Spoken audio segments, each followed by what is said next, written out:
Rabino Abraham Ibn Ezra, 1089-1164, época de los Rishonim, Córdoba, España y luego Italia. El Rab Abraham Ibn Ezra era brillante en varias áreas del conocimiento, ciencias, filosofía, matemática y lingüística, además de ser un paisán de gran calibre. Profesionalmente no tuvo éxito y vivía en la pobreza.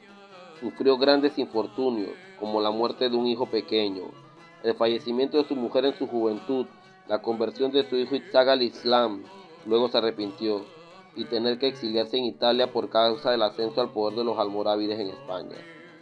Allí en Italia, comenzó a componer un comentario sobre la Torá y sobre varios libros de los profetas y escritos del Naj, explicando el sentido llano de las escrituras y desarrollando algunas interpretaciones personales de temas no alágicos.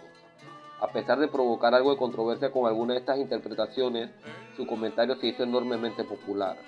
El comentario del Rab Abraham Ibn Ezra es impreso en gran parte de las ediciones actuales del Tanaj. Fue calificado como el grande, el sabio y el admirable. Su tumba se encuentra en una aldea en Israel llamada Kabul. Viajó por Egipto, Francia, Inglaterra, África, Italia y finalmente Israel. Nació en Tudela y su juventud fue en Pamplona. También residió en Córdoba, Lucena, Granada y Sevilla. Estuvo también en Pisa, Mantua y Provenza. Describió el Sefer Hashem.